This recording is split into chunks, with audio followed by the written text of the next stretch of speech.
الحمد لله نحمده ونستعينه ونستغفره ونؤمن به ونتوكل عليه ونعوذ بالله من شرور أنفسنا ومن سيئات أعمالنا من يهده الله فلا مضل له ومن يضلله فلا هادي له وأشهد أن لا إله إلا الله وأشهد أن محمدًا عبده ورسوله اللهم صل على محمد وعلى آل محمد كما صليت على إبراهيم وعلى آل إبراهيم إنك حميد مجيد اللهم بارك على محمد وعلى آل محمد كما باركت على إبراهيم وعلى آل إبراهيم إنك حميد مجيد أما بعد فإن خير الحديث كتاب الله وخير الهدي هدي محمد صلى الله تعالى عليه وآله وسلم وشر الأمور محدثاتها وكل محدثة بدعة وكل بدعة ضلالة وكل ضلالة في النار قال الله تبارك وتعالى في القرآن المجيد والفرقان الحميد والسابقون الأولون من المهاجرين والأنصار والذين اتبعوهم بإحسان رضي الله عنهم ورضوا عنه سبحان ربك رب العزة عما يصفون وسلام على المرسلين والحمد لله رب العالمين۔ پہلے پہل اسلام لانے والے مہاجرین صحابہ اور انصار، اور پھر ان کے بعد جو اسلام لائے ہیں، اللہ ان سب پہ راضی ہو چکا ہے اور یہ اللہ پر راضی ہو گئے ہیں، اور ان سب سے اللہ نے بڑے اچھے وعدے کر رکھے ہیں۔ اللہ تعالیٰ کی تعریف و توصیف اور نبی پاک صلی اللہ تعالیٰ علیہ وآلہ وسلم کی مبارک ذات پر درود و سلام کے بعد پچھلے خطبہ جمعہ میں قرآن مجید فرقان حمید کی روشنی میں صحابہ کرام رضوان اللہ علیہم اجمعین ان کا تذکرہ ہوا تھا، اور آج بھی میں نے قرآن مجید کی آیت پڑھی ہے جس میں بالخصوص اللہ تعالیٰ نے صحابہ کرام کے ان دو گروہوں کا ذکر کیا ہے جو پہلے پہل اسلام لائے۔ مکی زندگی میں جنہوں نے اسلام پہلے پہل قبول کیا، اور مدنی زندگی میں جنہوں نے ابتدا میں اسلام قبول کیا،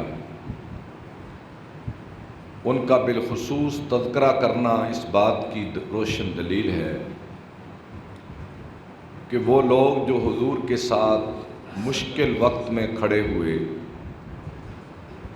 ان کا مقام اور ہے، اور جب اللہ نے حضور کے لیے آسانیاں پیدا کر دیں،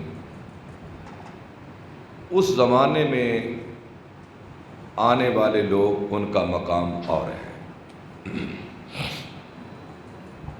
لیکن آخر میں یہ فرمایا وَكُلًّا وَعَدَ اللَّهُ الْحُسْنَىٰ، اس تفریق پر کوئی معنی غلط نہ لے لے، میں نے ان سب کے لیے، جو پہلے آئے جو بعد میں آئے، میں نے سب کے لیے اچھے وعدے کیے ہیں ان سے۔ تو اس طرح میں آج آپ حضرات کی خدمت میں مکی زندگی کے ابتدائی مسلمانوں اور ان کی مشکلات کا ذکر کر کے پیغام یہ پہنچانا چاہوں گا کہ آج ہم کتنی آسانی میں ہیں، اور دین کے لیے ہم سے کوئی قربانیاں نہیں مانگی جا رہی، بس یہ کہا جا رہا ہے کہ جو مکمل دین تم تک پہنچ چکا ہے، تم بس اس کا عملی نمونہ بن جاؤ، ان پہ چلو، اسی چال پر اللہ تمہیں معاف کر دے گا۔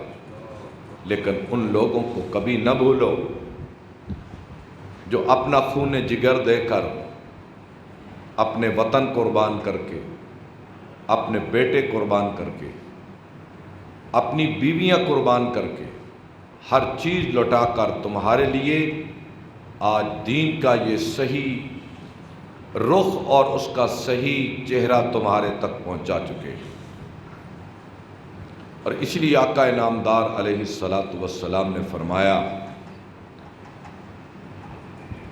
اور یہ واقعہ تو حضرت عبد الرحمن کے متعلق ہے،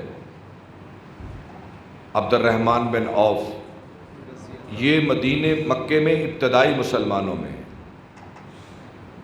مدنی زندگی میں کسی جہادی سفر پر کسی ایسے صحابی سے اختلاف ہو گیا جو بعد کا مسلمان تھا، تو آپ تک یہ جھگڑا پہنچا، تو آپ نے عبد الرحمن اور اس دوسرے صحابی جو بعد میں مسلمان 6 ہجری میں ہوا تھا، اس سے مخاطب ہو کر کہا کہ تم نے عبد الرحمن سے تیز و تند جملے کہے ہیں، فَلَوْ أَنَّ أَحَدَكُمْ أَنفَقَ مِثْلَ أُحُدٍ ذَهَبًا مَا بَلَغَ مُدَّ أَحَدِهِمْ وَلَا نَصِيفَهُ، کہ میرے عبد الرحمن سے تو نے تلخ جملے کیوں کہے؟ کیونکہ یہ اس وقت کا مسلمان ہے، یہ اس وقت کا مسلمان ہے کہ اگر تم آج احد پہاڑ کے برابر بھی سونا خرچ کرو، 6 ہجری میں، 7 ہجری میں، جب اسلام بڑھ رہا تھا، اسلام ایک طاقت پا چکا تھا، اور یہ عبد الرحمن وہ مکی زندگی کے ابتدائی ایام نے جو اس نے ایک مد، یہ پیمانہ ہے، 1 سیر 2 سیر 3 سیر، جو اس نے جو خرچ کیے ہیں نا مجھ پر، دین پر، اور آج تم احد پہاڑ کے برابر سونا خرچ کرو تو عبد الرحمن کے اس 1 کلو جو کا مقابلہ نہیں کر سکتے، کیونکہ مشکل میں جو لوگ ساتھ کھڑے ہوتے ہیں ان کے چہرے کبھی نہیں بھولتے۔ اور یہ مکے کے مسلمان ابتدائی جو حضور کے ساتھ کھڑے ہوئے ہیں، بھلا اللہ اور اس کا رسول انہیں کبھی بھلا سکتا ہے؟ باوجود اس کے کہ وہ غلام تھے، زیادہ تر بے کس تھے، مجبور تھے، 2 وقت کا کھانا بھی نہ تھا، اور دوسروں کے رحم و کرم پر تھے، اور انہوں نے قربانیوں کی ایسی لازوال داستانیں رقم کر دی ہیں، اور اللہ نے انہیں پھر ایسا یاد رکھا کہ قرآن ان کے تذکروں سے پڑھ دی۔ اور اس لیے آقا انعامدار نے فرمایا، اللہ اللہ فی اصحابی، اللہ اللہ فی اصحابی، اللہ اللہ فی اصحابی۔ او بعد میں آنے والے مسلمانوں، میری امت کے لوگوں، میرے ان اصحاب کے بارے میں اپنے اللہ سے ڈرتے رہنا، اپنے اللہ سے ڈرتے رہنا، اپنے اللہ سے ڈرتے رہنا، 3 بار آپ نے فرمایا۔ ان کے بارے میں اپنے اللہ سے ڈرتے رہنا کیا مطلب؟ انہیں ہلکا نہ جاننا، ان کی بے توقیری نہ کرنا، ان کے احترام میں فرق نہ لانا۔ جب انہیں یاد کرو تو بڑی اہمیت سے یاد کرنا۔ کیوں؟ اللہ اللہ فی اصحابی لا تتخذوہم غرضا من بعدی، کہیں ایسا نہ ہو کہ تمہاری زبانوں کے تیر ان پر چلنے لگے۔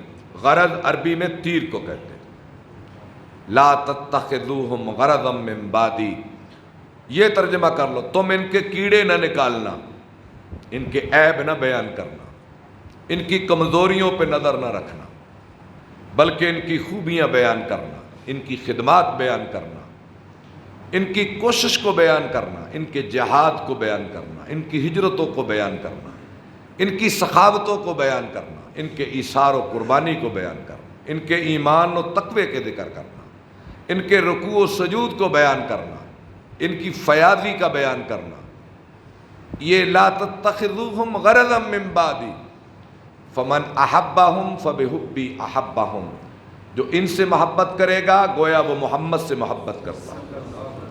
ومن ابغضہم فببغضی ابغضہم، اور جو ان سے بغض رکھے گا وہ محمد سے بغض رکھے گا۔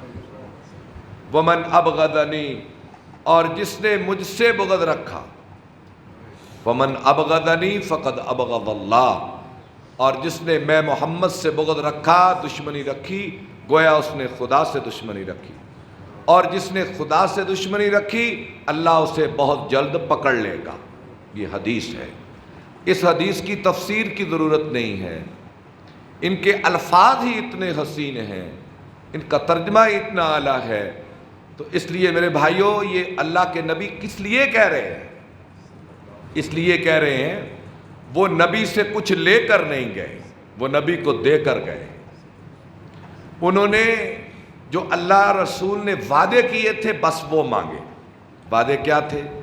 کہ اے میرے اصحاب، تم اپنا مال لوٹا دو، اپنی جانیں لوٹا دو، قربانیاں دے دو، میرا اللہ تمہیں جنتوں کا مہمان بنا لے۔ بس اسی ایک وعدے پہ سب قربانیاں ہوئی ہیں۔ آپ ذرا غور فرمائیں، مکی زندگی میں جب ابتدائی 3 سال تو دعوت کے خفیہ ہیں، جو اسلام لاتا چھپ جاتا، جو اسلام لاتا چھپا لیتا، کوئی ذکر نہ کرتا۔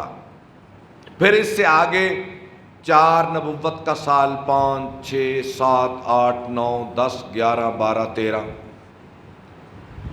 یہ جو دورانیہ ہے مکی زندگی کا، کہ کوئی صحابی یہ گمان کر سکتا تھا، سوچ سکتا تھا کہ کل یہ مکہ فتح بھی ہوگا؟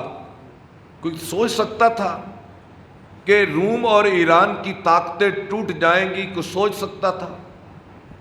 کوئی سوچ سکتا تھا کہ اسلام چڑھ کے پوری دنیا پہ جائے گا؟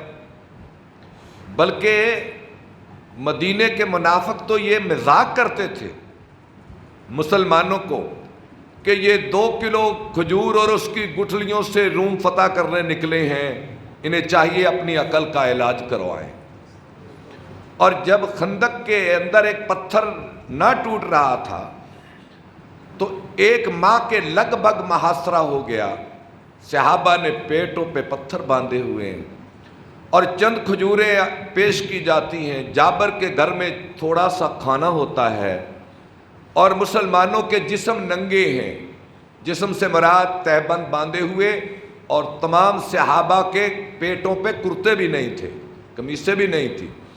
آپ سیرت کی کتابیں پڑھ کر دیکھیں، بلکہ میں تو کبھی کبھی یہ پڑھتے ہوئے اب دیدہ بھی ہوتا ہوں کہ جب صحابہ خندق کھود رہے تھے نا، یہ سخت جاڑے کے دن تھے، جیسے ہمارے جنوری کے دن ہوتے ہیں، اور مدینے میں بھی کبھی کبھی جنوری کے دن بن جاتے ہیں۔ مدینے میں کہتے جب تبوک کی ہوا چلتی ہے تو وہاں بھی موٹے لحاف کے بغیر گزارا نہیں ہوتا، اور وہ سخت جاڑے کے دن تھے، سخت سردی کے دن تھے، اور صحابہ کے پاس ہماری طرح لباس نہیں تھے۔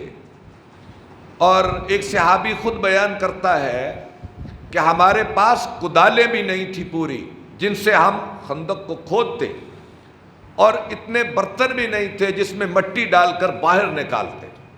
تو کرتے کیا ہم؟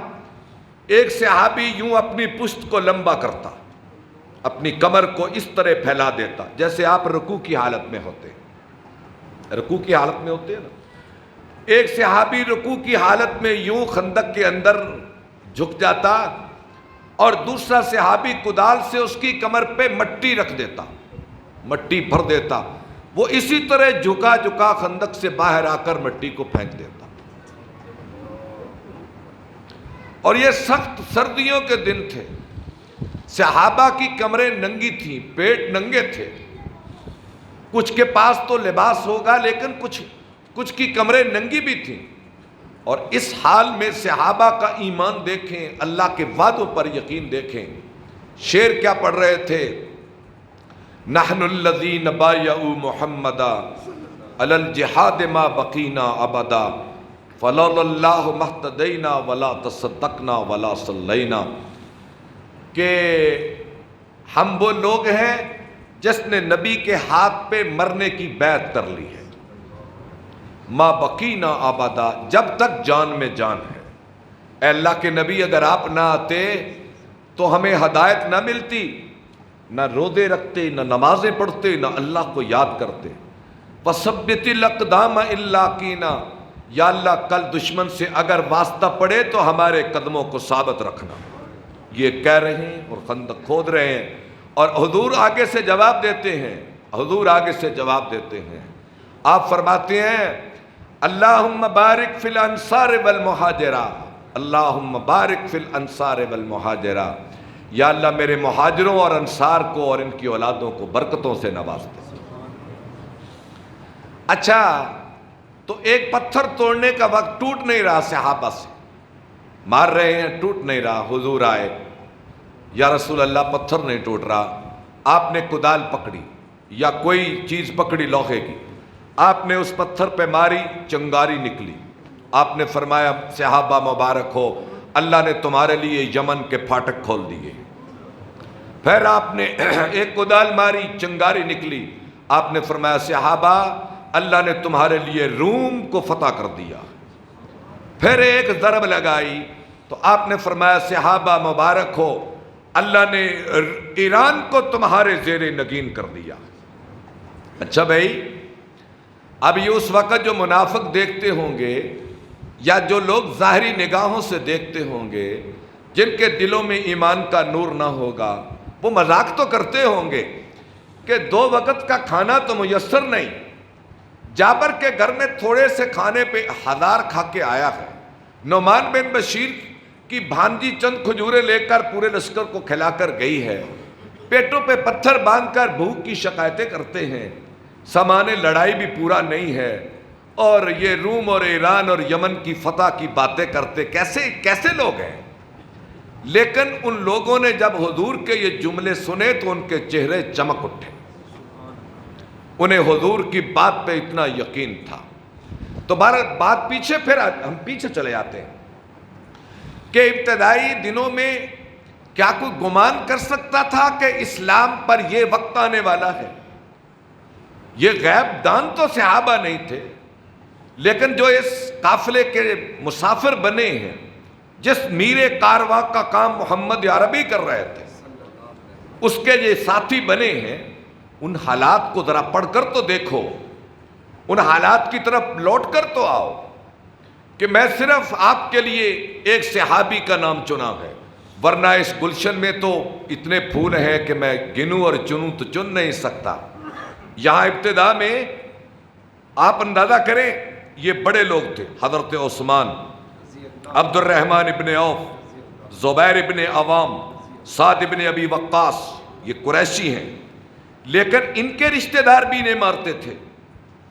حضرت عثمان کو ان کا چچا ایک کھال میں لپیٹ کر دھوپ میں ڈال دیتا تھا. زبیر بن عوام کو اسی طرح اس کے رشتہ دار کرتے تھے. جب حال یہ تھا کہ عرب کے قریش کے سردار محفوظ نہیں تھے کفر کے ظلم سے، تو وہ کیسے محفوظ ہوں گے جو ان کے روٹی پہ پلتے تھے، جو ان کے غلام تھے، جو ان کے نال بردار تھے، جو ان کے جوتے اٹھاتے تھے.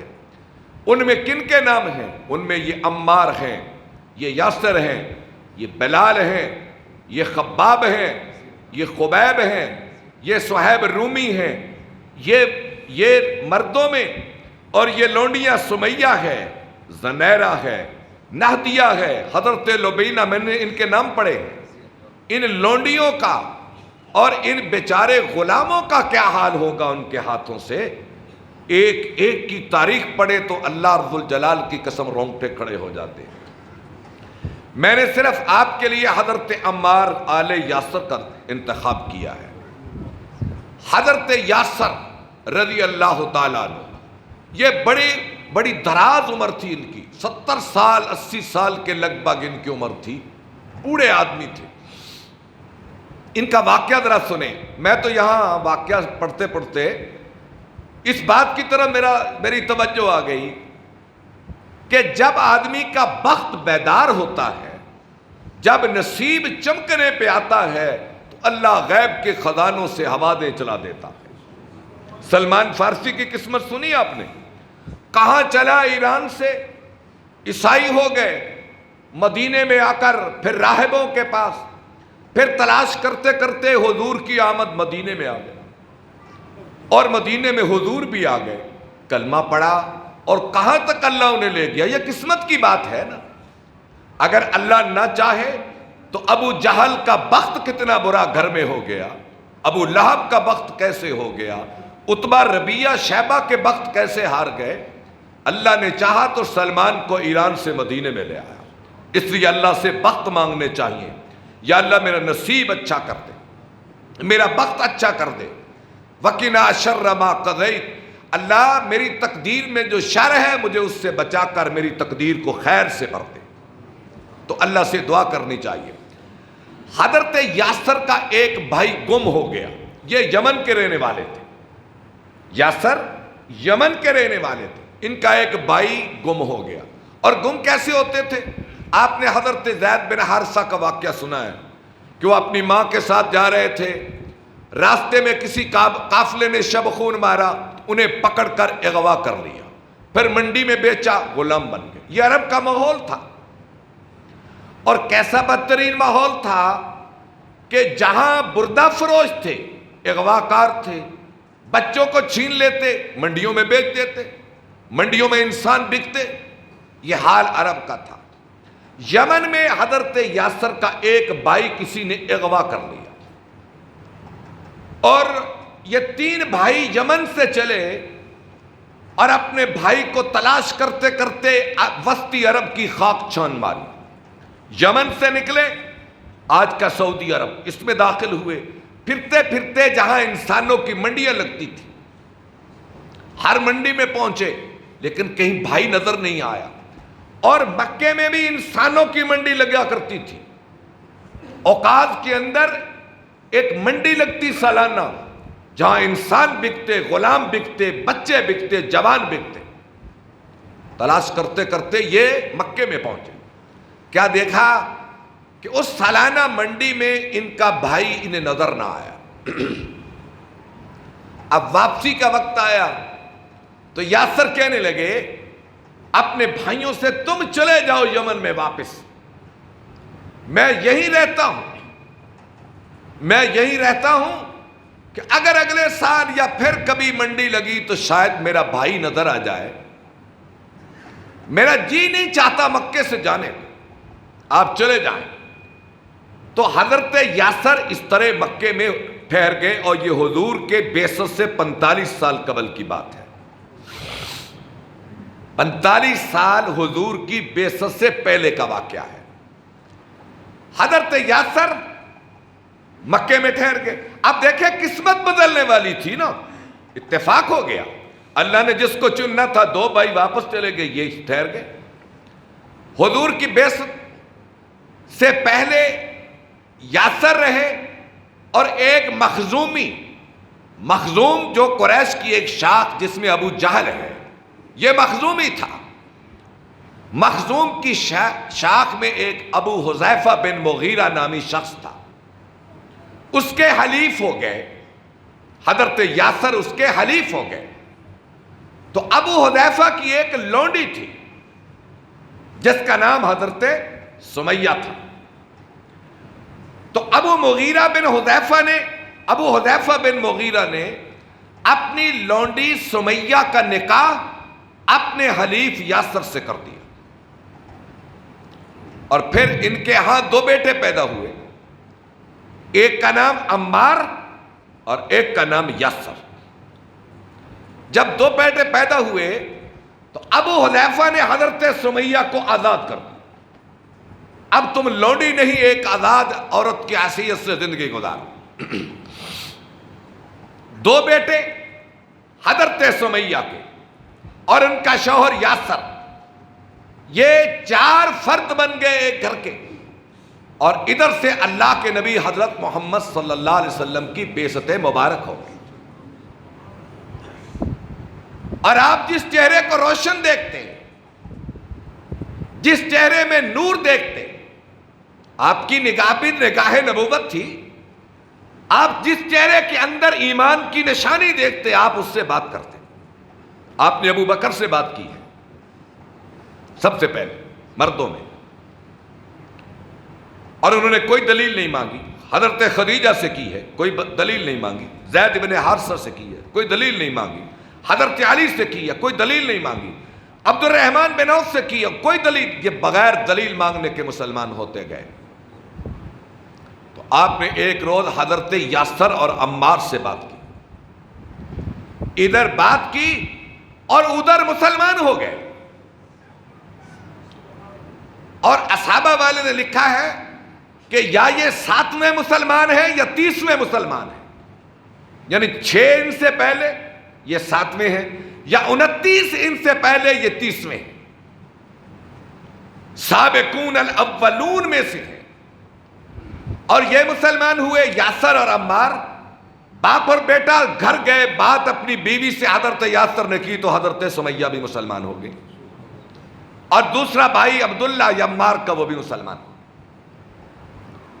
اب یہ بات ابو جہل کے خاندان پہ بڑی گراں گزری کہ ہمارے خاندان کی لونڈی، ہمارے خاندان کی لونڈی کا بیٹے عمار اور عبداللہ، اور یہ بوڑھا یاسر، یہ مسلمان ہو گئے، محمد کا کلمہ پڑھ لیا، میں انہیں چھوڑوں گا نہیں. انہیں جو سزائیں دی گئی ہیں ان کا ایک لمبا باب ہے کہ بنی مخزوم کے لوگ ان 4 کے ساتھ کیا کرتے. ایک روز حضرت عمار نے عہد رسالت کے شباب کے دور میں اپنی کمر سے کرتا اتفاق سے اٹھایا تو ان کی پوری کمر پر اس طرح نشان سے جیسے کوڑ کی بیماری، برس کی بیماری کے مریض کے جسم پہ نشان ہوتے ہیں. کسی نے پوچھا عمار یہ کیا؟ فرمانے لگے یہ بنی مخزوم کی مہربانیاں ہیں، یہ بنی مخزوم کی مہربانیاں ہیں کہ وہ مجھے کوئلوں پہ لٹا لیتے اور کوئلے میرے جسم سے چربی پگھل پگھل کر ان کوئلوں کو بجھایا کرتی تھی. اور یہی علاج حشر میرے باپ کا کرتے، اور یہی حشر میری ماں کا کرتے، اور یہی حشر میرے بھائی عبداللہ کا کیا کرتے تھے. اور ایک دن 4 کو، ماں، 2 بیٹے اور اس کا شوہر، 4 کو مدینے کے بڑے بازار میں لٹا کر اور باندھ کر، لٹا کر اور باندھ کر ابو جہل کی قیادت میں بنی مخزوم مار رہے تھے.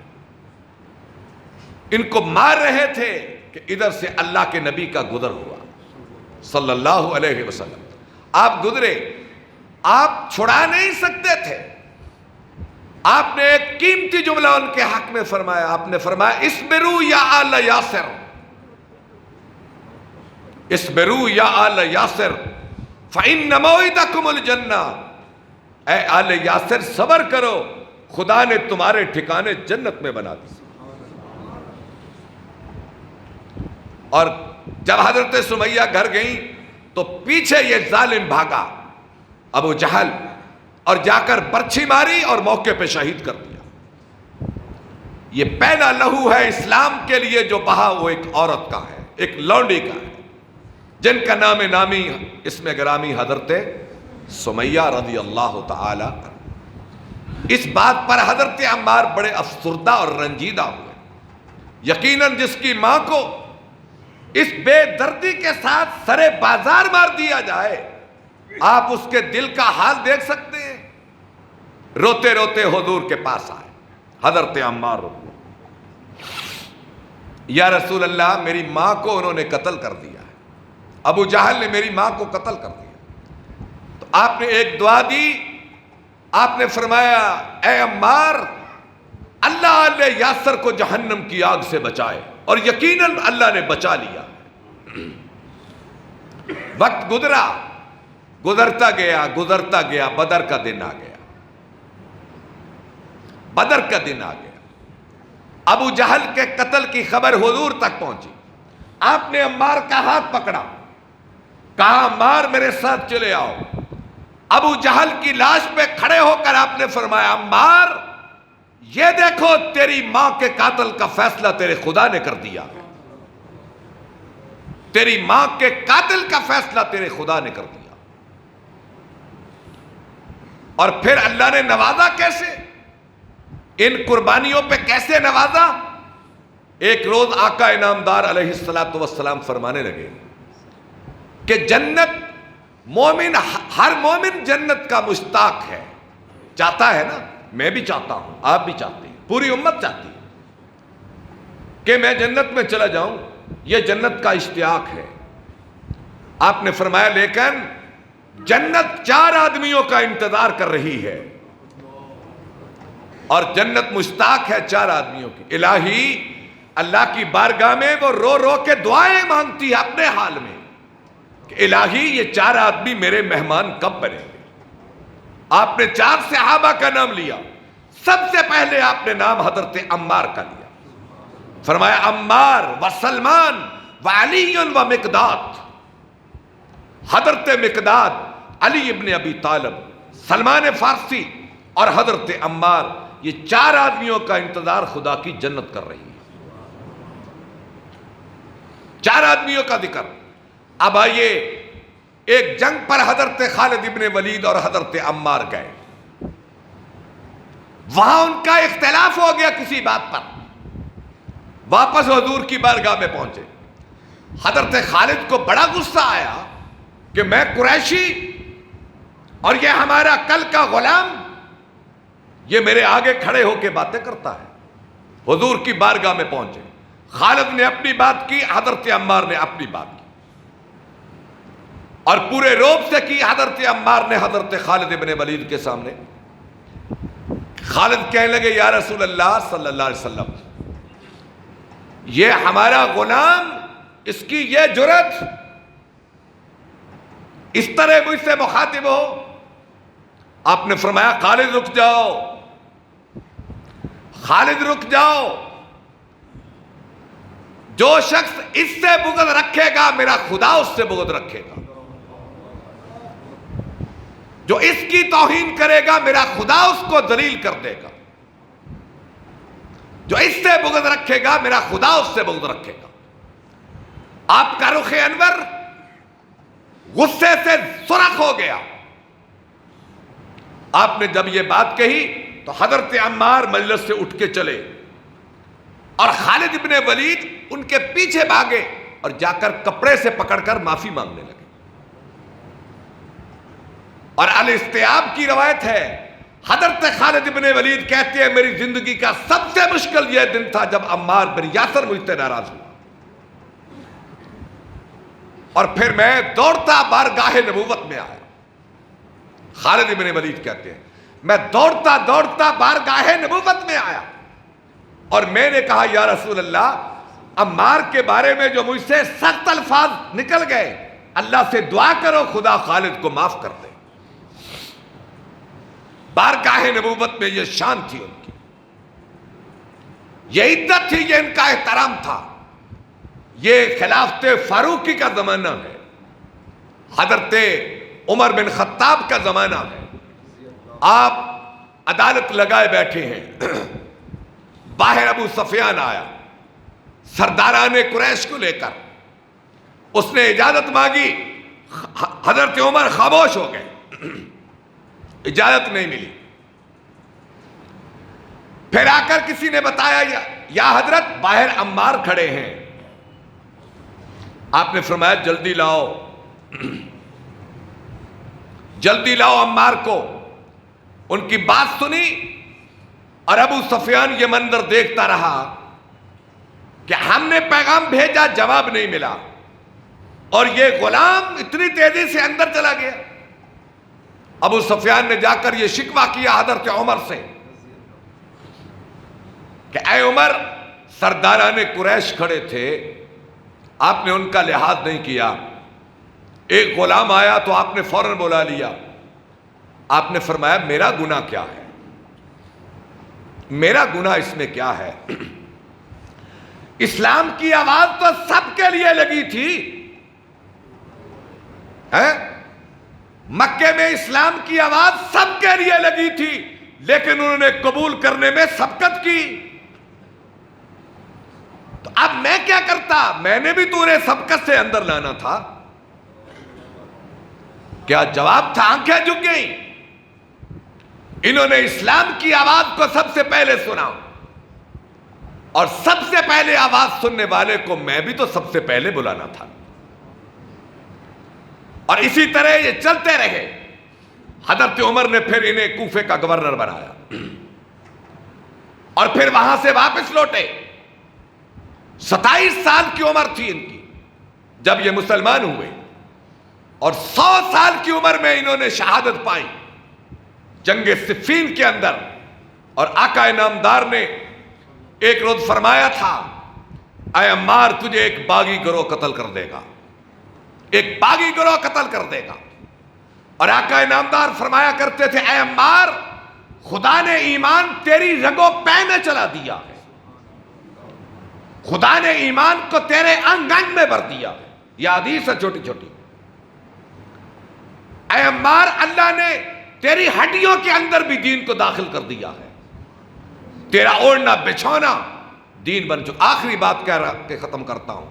جنگ یمامہ میں ایک صحابی بیان کرتا ہے کہ لڑتے لڑتے کافر نے تلوار ماری اور ان کی کا کان کٹ گیا. یہ کان، ان کا کان ایک نہیں تھا، ایک کان تھا. جنگ یمامہ جو مسیلمہ کذاب سے جنگ ہوئی تھی، اور ان کا ایک بیٹا بھی ساتھ تھا. کان کٹ کے زمین پہ گرا تو صحابی کہتے ہیں رب ذوالجلال کی قسم، ایک بار اپنے کان کو دیکھا اور پھر میں نے دیکھا کہ دشمنوں کی صفوں کے اندر گھس گئے، اپنے کان کے کٹنے کی کوئی پرواہ نہ کی. اس طرح یہ لوگ اپنی قربانیاں دے کر گئے اور دین کی آبیاری اپنے لہو سے اس طرح کر کے گئے ہیں. میں نے ایک صحابی کا ذکر کیا ہے، حضرت عمار کا. صہیب کی تاریخ پڑھو تو اس سے بھی آگے، خباب کی پڑھو تو اس سے بھی آگے، اور اگر کبھی مصعب ابن عمیر کی تاریخ پڑھو تو حد ہو جاتی ہے. اے اللہ، یہ لوگ جہاں سوئے ہوئے ہیں ان پہ اپنی رحمت کی بارش نازل فرما، اور ہمیں ان کے اسوہ حسنہ کو اپنانے کی توفیق عطا فرما. وآخر دعوانا ان الحمدللہ.